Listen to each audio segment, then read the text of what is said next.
Welcome to Around the Kinky Campfire podcast. This is your host, the Cuddle Gigolo, aka El Comidon, aka Mango Boogies, but also known officially as H.H. Julius, your entertainment creative.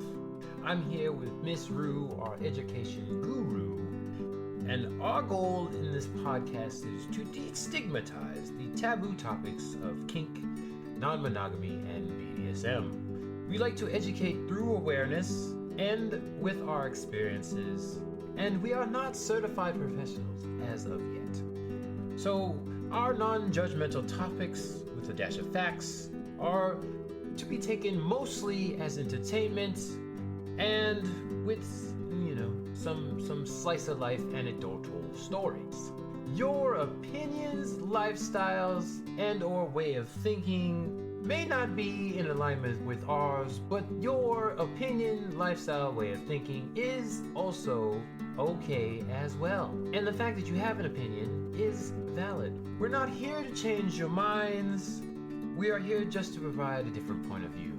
Please join us every second and fourth Thursdays of every month, and our episodes are uploaded to all major platforms: Spotify, iTunes, Amazon Music, etc., etc. Please look forward to this coming episode, as we will start shortly, and make sure to especially pay attention to our ASR Minute, which will start very soon.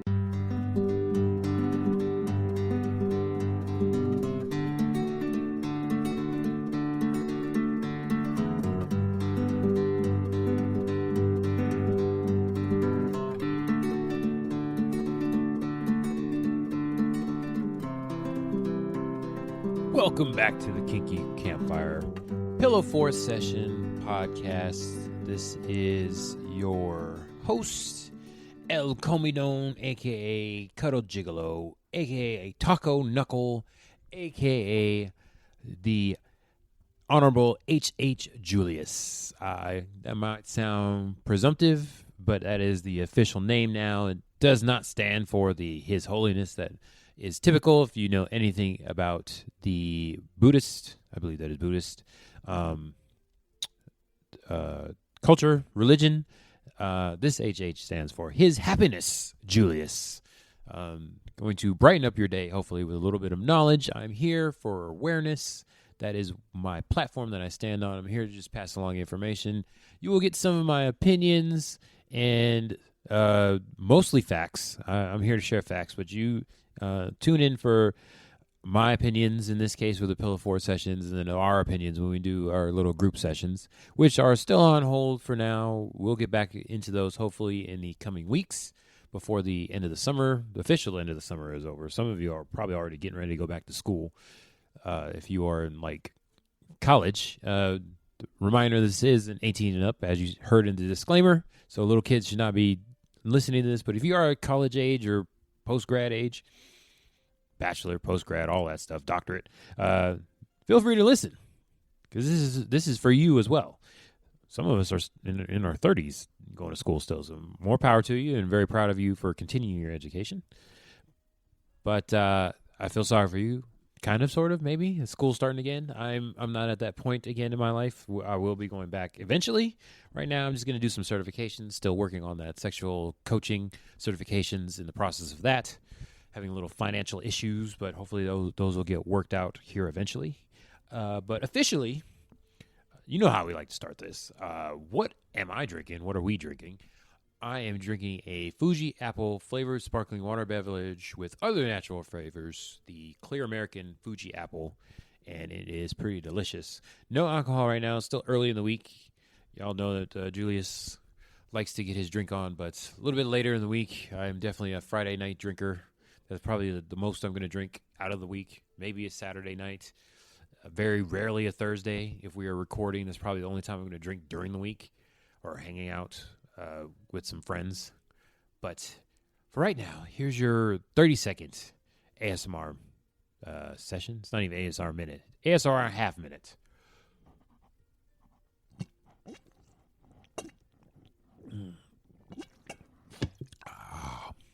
Not even a full 30 seconds, because that's cold. Just make my throat clench up.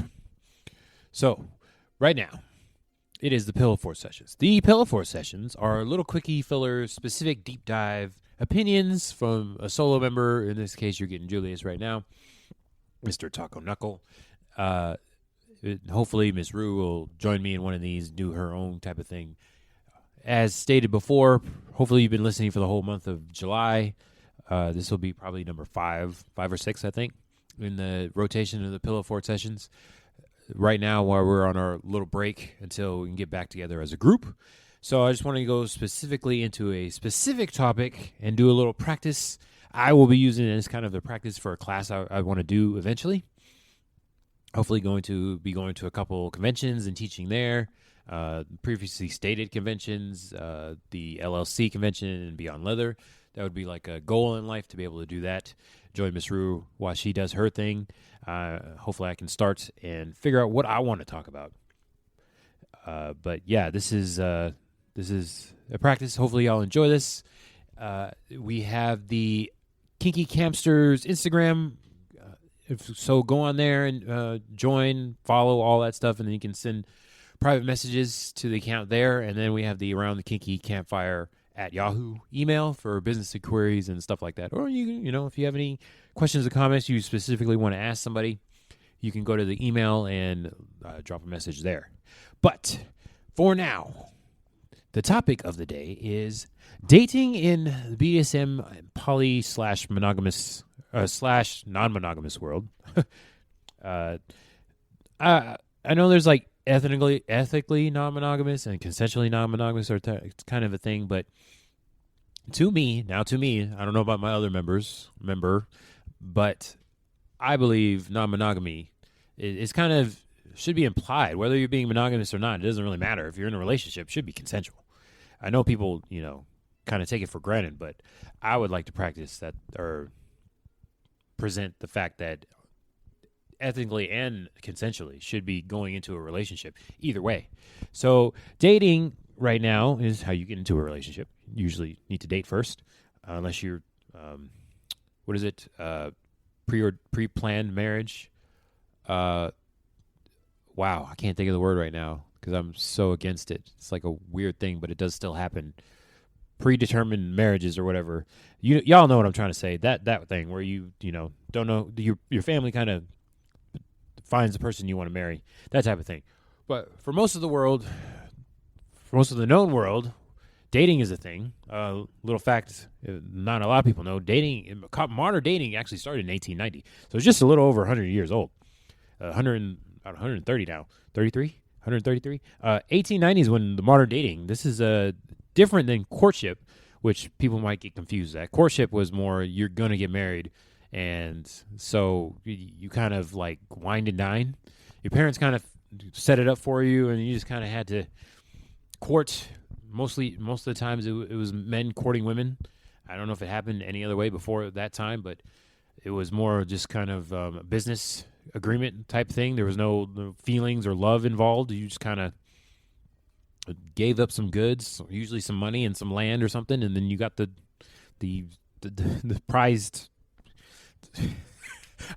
I don't even know how to say it. It's like a prized possession at the end, and that's how it was. And then you guys formed a union and had kids, and so that was c'est la vie at that point, until death do you part. As most of y'all know, modern times the divorce rate is about 50-50. So that's kind of weird now.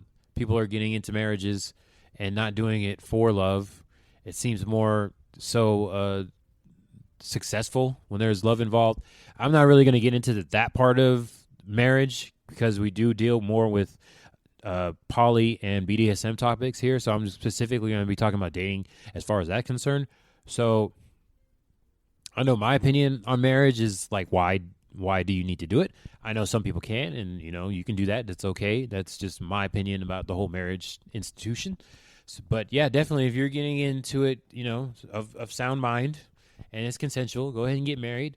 And hopefully you're doing it for the right reasons and not because you had a kid, a bastard child, having to cover that up or anything like that. But not going to get into it in this specific Pillow Fort. Maybe in a future episode when we get the group together, we can talk about that kind of thing and what our opinions are of it. But yeah, no judgments here if that's your thing, or if you don't plan on getting married or having kids, you want to get off that escalator.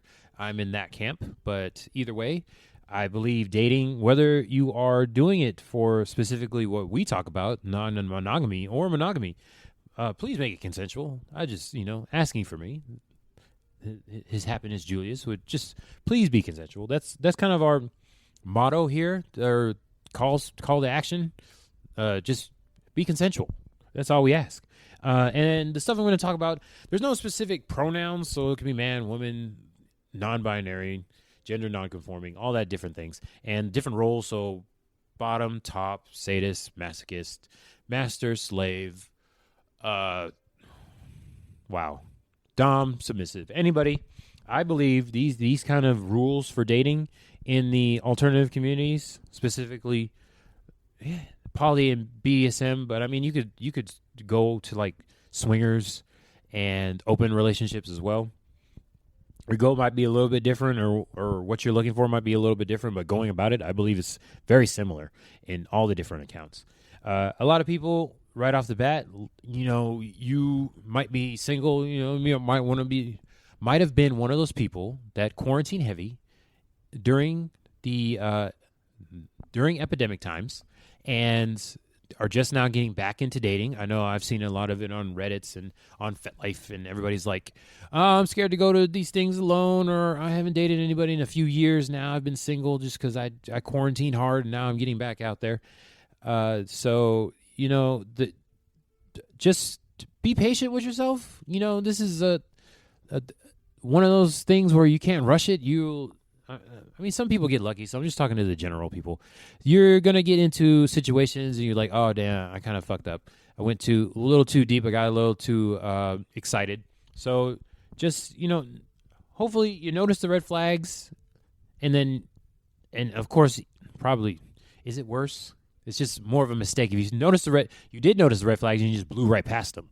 So definitely trust your gut in most cases. If something feels wrong, then it probably is wrong. And then I hope you have a good circle around you that will help you vet the particular person that you're talking to, and the red flag sirens don't go off. Please don't ignore those. Those are probably, your body's there and your mind, everything's there to help you.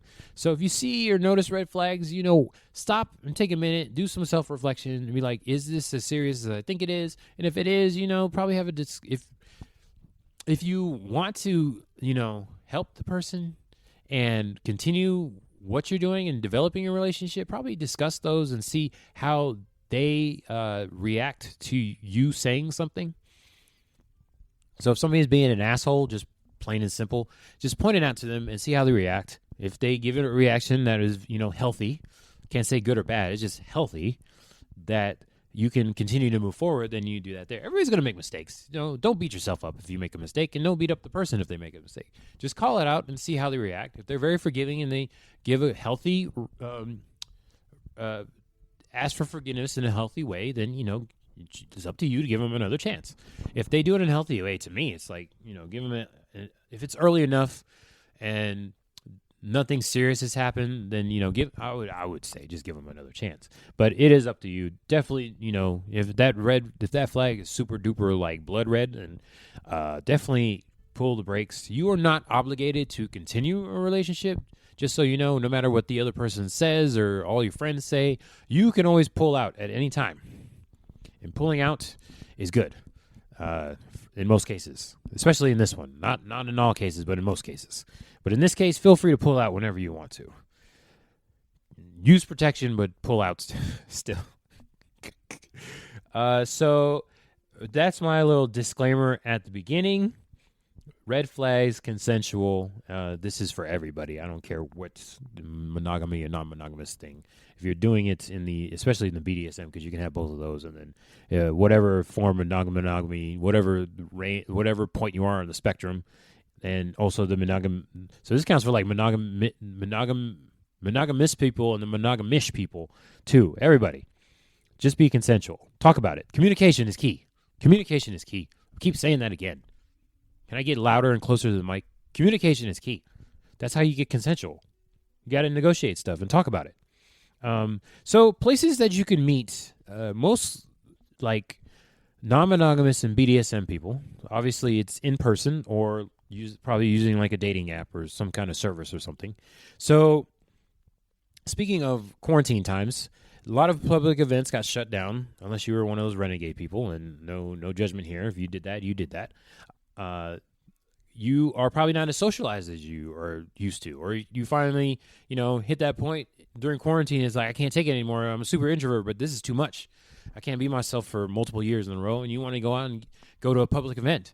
Now, when you go to a public event, at least in my case, it seems like most people's cases, just following like Reddit and YouTubes and TikToks and FetLife events and everything, there's no like obligation to do anything, except maybe wear clothes at vanilla events. That's pretty much it. For my sake, I would hope that you have some level of hygiene. Don't smell or have bad breath. Brush your teeth and floss. Just in my thing, please don't smell. That's just my request. But other than that, I mean, you can go and stay for like 30 seconds and leave if you want to. You ain't got to talk to anybody. So always remember, you can pull out. Once again, you can pull out. I understand that, going to public places by yourself can be nerve-wracking and stressful, but how are you going to complain about being single if you're not going to go out and, expose yourself?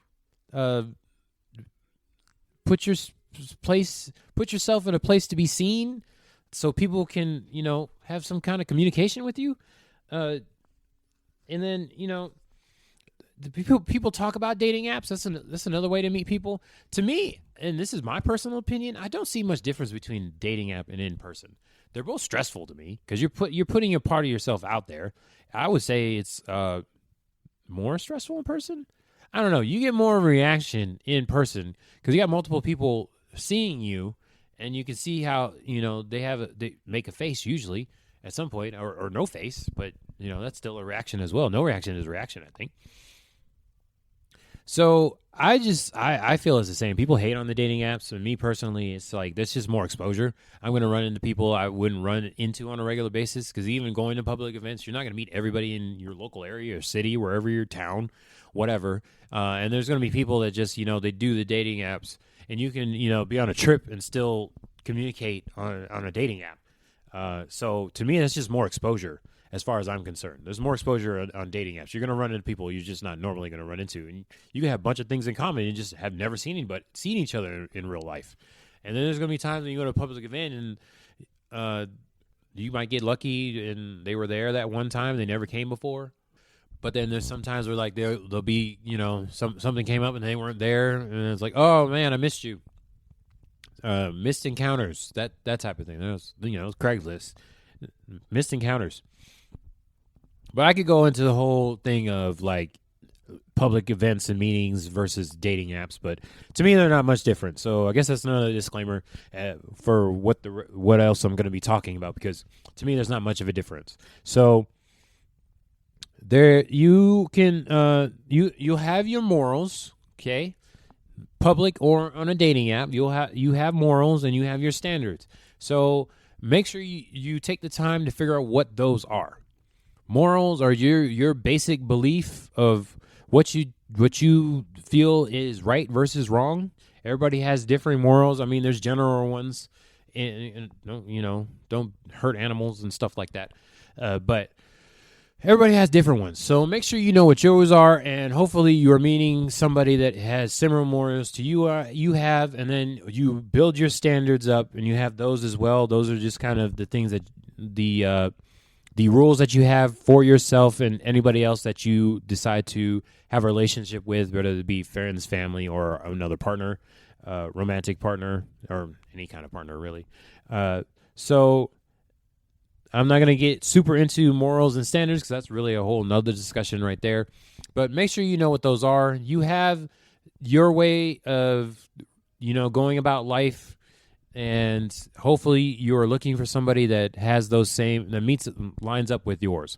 And please just be kind to yourself and don't break your standards. I mean, you can bend them a little bit depending on the situation, especially if you don't know exactly what yours are. But definitely, if there's definitely standards that you have that are unbendable. Do not break your standards for somebody. That's definitely a red flag right there. If you're like, oh yeah, they do that sometimes, so I'm gonna let it slide, because they were feeling bad. It's everybody goes through stressful stuff. There's a certain way to deal with that. You can feel however you want, but your actions are what speaks louder than anything. So make sure people are going about life in a way that you are comfortable with, and it matches up with your way of being, so that you don't end up breaking your standards. Because eventually, if you continue to have your standards broken, you're going to start having guilt, and you're going to and have shame about it. So it's just going to poison the relationship. I'm just saying from my own personal experience, and then what I've heard and read before other people saying, it's not a good start of a relationship if you're already breaking your boundaries and standards. So make sure you have those in check. I could do probably a more deeper dive if we need to talk about self-awareness. I'm going to talk about self-awareness a little bit later in this episode, but definitely we can, start doing that. If you don't know what your morals are, then definitely take a minute before you even start talking to anybody to make sure you know yourself. Because if you don't love yourself and know about yourself, how do you expect somebody else to do that? Nobody's a mind reader, so they have to go off of what you're saying and your actions. So if you're confused yourself, then they're probably going to be confused as well. And so let's see here. Also, being too excited at first is probably not good. So that goes in with ignoring red flags. Everybody has the scarcity mentality. It seems like not everybody. Most people have.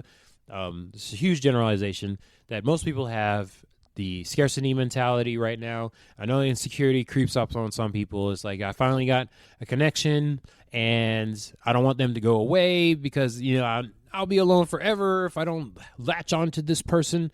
But just know that scarcity mentality is a thing. Just because you're finally getting attention from somebody, if they don't meet your morals and your standards, does not mean you need to keep on to them just so you don't be alone.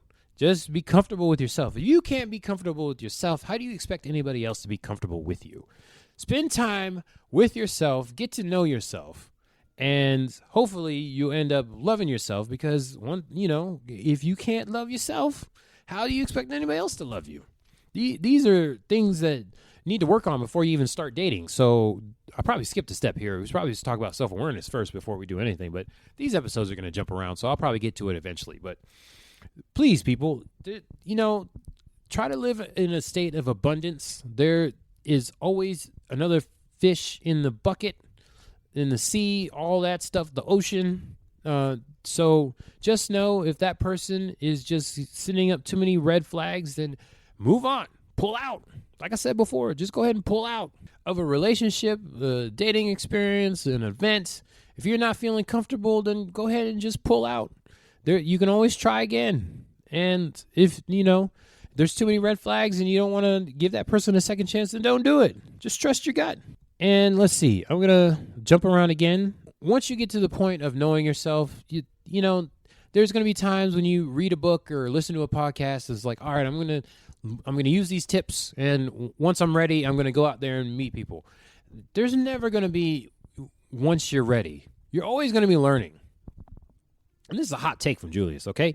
You're always going to be evolving. There's always never going to be a time when you're going to be ready. You're going to be learning something new. Hopefully, you don't stunt your own growth and stop learning just because you got a partner. Please don't do that. There's always something you can learn. I'm still learning stuff now. I've been doing it for a while, and I still make mistakes. I made a huge mistake recently, and I'm still learning from that, and I learned a bunch of new things since then. So there's always going to be a point where you're going to learn something new. So please, go ahead and get out there. There's a thing of knowledge versus experience.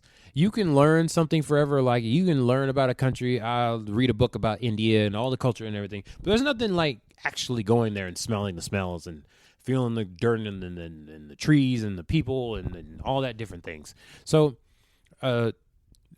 you're not going to be able to not make a mistake. Everybody makes mistakes. It happens. You can be doing something 10, 20 years and you still make a mistake. Trust me, I know this. Been dating for a while. I'll be dating until I die. I still make mistakes in relationships and in the dating process. You always get a little ahead of yourself and you ignore something, and then you just kind of move on, and then it comes to bite you in the butt later on. But just know you're never going to be ready. You're going to have to get the experience and the knowledge. You can't have just one or the other. You got to have a good mixture of both. And you're going to make mistakes, people. Learn to forgive yourself. That's another self-awareness tip. Show gratitude. You tell yourself thank you for trying and reading that book. And just forgive yourself. And you're like, damn it, I read that in a book and I still did it anyway. Usually it's because you don't have enough experience. And I know, like, basic society would be like everybody should know how to talk to other people, but it's a skill. If you haven't worked on it, especially if you were quarantining for 2-3 years, you were not working on that social skill. You have to work on that communication.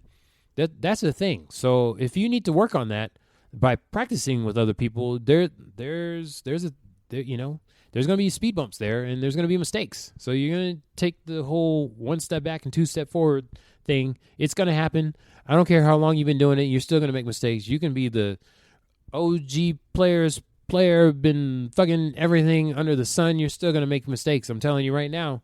Take it from Julius. You're going to take it. You're going to make it. You're going to make the mistake. It's going to happen. Learn to forgive yourself, but get out there. You can sit back all you want. Just think about all those years you could have been having, fun times, but you're like, I wasn't ready. So you'll be saying that till you grow old and die. If you continue on that path, just go out there and make those mistakes. There's nothing you can do. I mean, what's the worst thing that can happen? Really? Like the person says, ew. That's literally probably the worst thing. You go talk to somebody, whoever it is, for whatever reason, you say hello and they just say, ew. That could be the most soul-crushing thing. Not even no. It's like, ew. To me, that's what it is for me. But guess what? Even if you got an ew, you'll survive. And if even like 20 people saw it and saw what happened, I would hope there's at least one person being like, okay, buddy, that was all right. Or if not, go meet another group. Unless you're in the bumfuck nowhere where there's only like one group of kinky people or one group of poly people, I can't imagine you can't just go somewhere else. Get a ride, buy a car if you don't have one, do something, and go somewhere else. There's plenty of groups out there. I'm, once again, overgeneralizing, but there are plenty of groups out there. So if that group isn't working for you, pull out. I'll keep saying this. Pull out and go to a different one. Just go to a different group. That's fine. I mean, or, it takes about 3 months 3 weeks, I think. Even in the most, like, newsworthy moment story or whatever, it's like 3 weeks in the news cycle and people are on to something else. So I'll be shocked if you come back after a few weeks to that same group and people remember what happened. And even if they did, so what? Screw them. If they're still worried about that, then that's on them. And, if somebody says ew to you and they just met you, that's on, so fuck them. They don't know you. Remember, it's probably about them. They probably feeling insecure and just needed to judge somebody real quick to make themselves feel better. Just remember, keep trying. It's stuff's going to happen that's going to make you feel very uncomfortable sometimes, just putting yourself out there. But remember, you gotta get back on that horse, like people say, and you're going to make mistakes and stuff's going to happen. And you're never going to be ready. So just remember, the more experiences you get, learn from your mistakes. Please do that at least. I understand if you make the same mistake like 1 or 2 times, but if you're making it like 3 times, it's time to take a step back and just be reflective and be like, why do I keep doing the same thing? Why do I keep putting my hand on the hot stove? Why do I keep burning my fingers? What am I doing wrong exactly? So make mistakes. Everybody's going to make mistakes, but also try to learn from those mistakes. But you're not going to be able to do that unless you get out there. So read all the books you want and get all ready and everything. Learn how to talk to people. And practice being social. The only way you're going to do is get out there.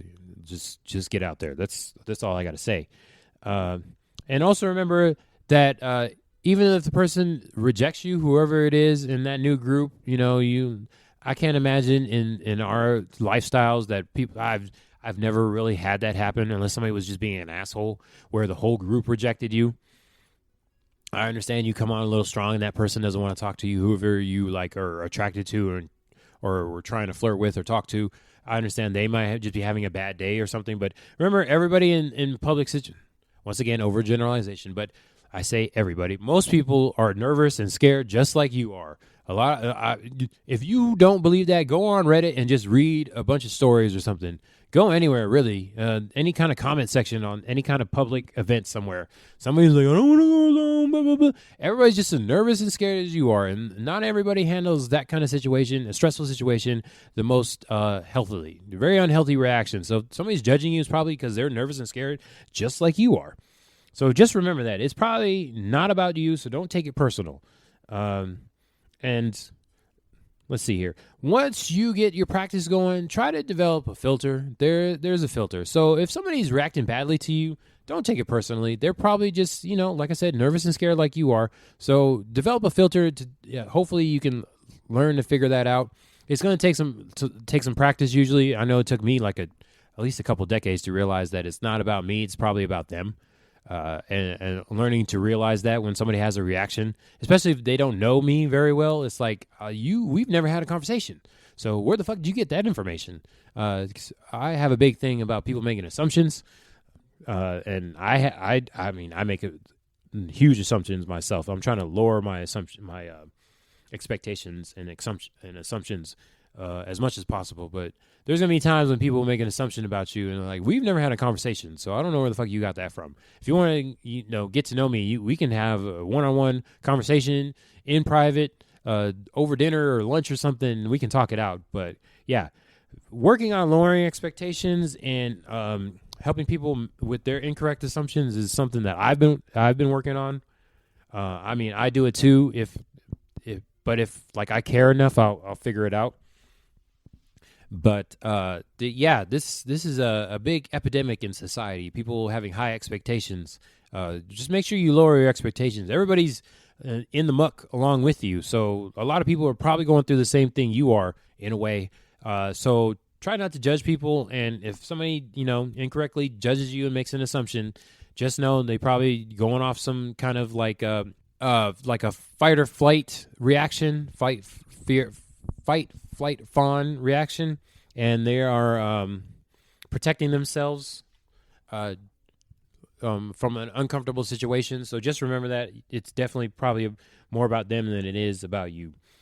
And also, one big thing, stop comparing. That's a huge thing. You see people and they're like, oh, that person is super outgoing. They always making people laugh and blah, blah, blah. That's them. They probably, you know what it is? They aren't much different than you. They just went out and did it. Fucked up a bunch, learned from their mistakes, and then realize it really doesn't matter. Go out and have fun. As long as you're not breaking any laws or, harming other people emotionally, physically, whatever. Go out there and have fun. They probably just realize sooner that it doesn't really matter and not to give a fuck.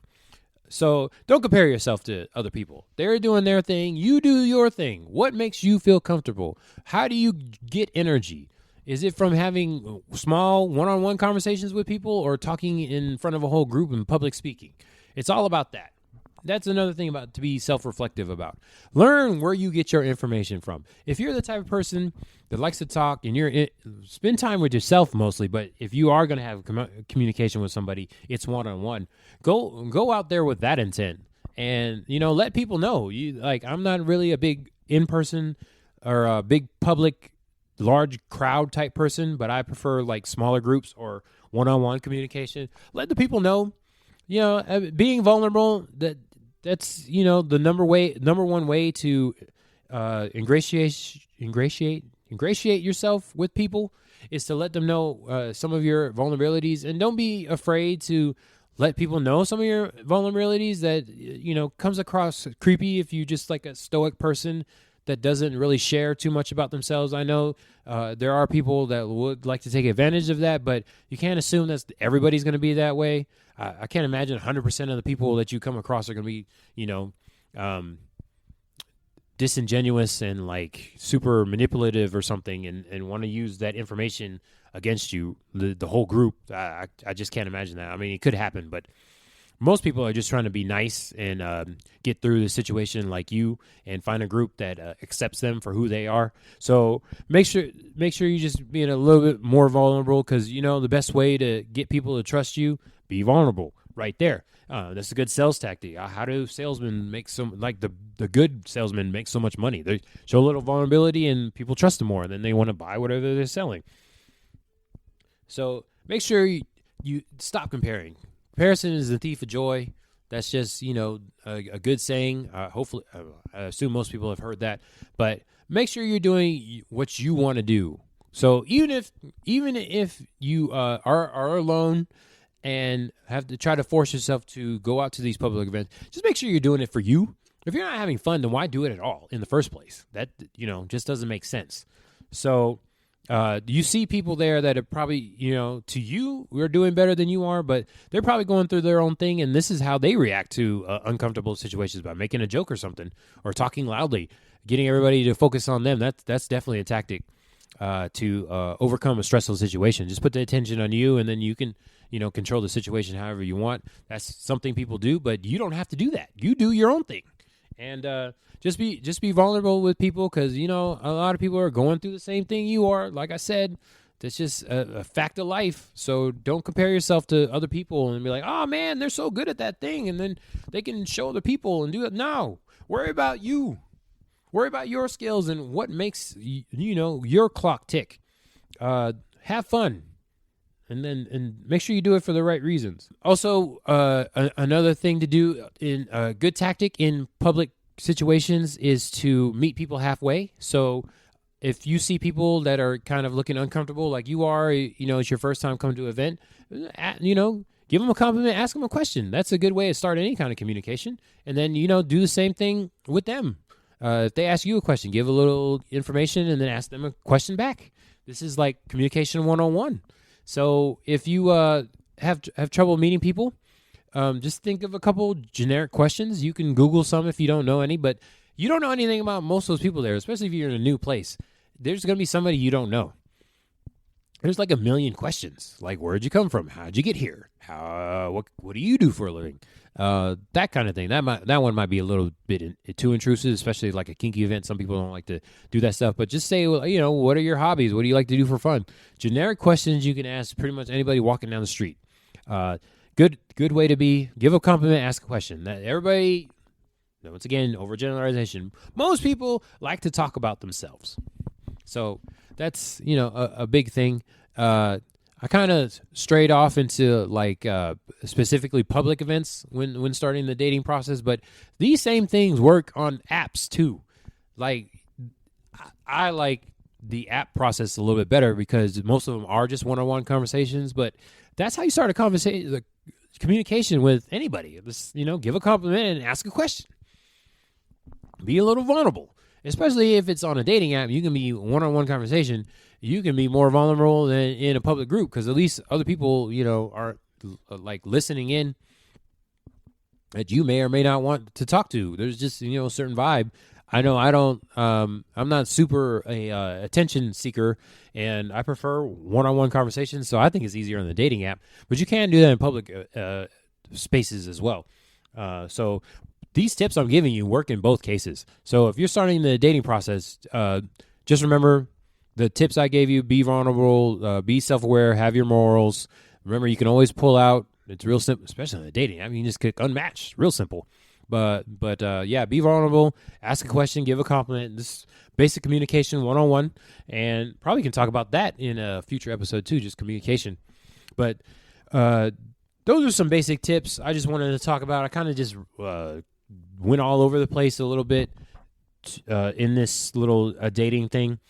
Trying to keep it very simple. This is a very specific topic. I'm trying to keep it super simple because I could dive into any of these different routes and do a deeper dive than I am. So I probably will cover more topics in the future as far as dating and the whole process. But to me, monogamy, non-monogamy, BDSM, public dating apps, whatever. These are some normal tips, I think.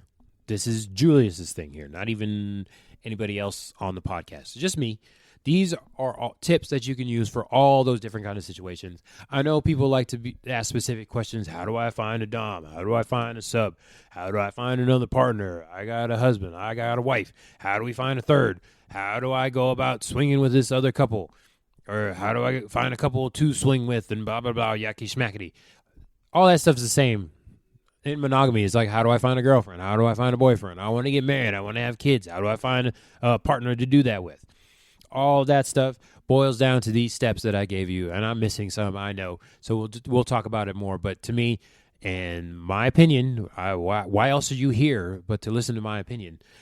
All these steps are crucial for that, and just the basic right now. So this is like dating 101. We got to do 102 and 201 and 301 and 405 and 1592 and all that stuff. But these are basic tips. For now, I'm gonna go ahead and end the podcast. We're almost at the 40-minute mark. I usually want to keep these to like 20 or 30 minutes for these little episodes, the Pillow Fort sessions. But we'll talk about this in the group once we get together. Hopefully, Miss Rue's out there. She's listening and wants to have an opinion about this herself.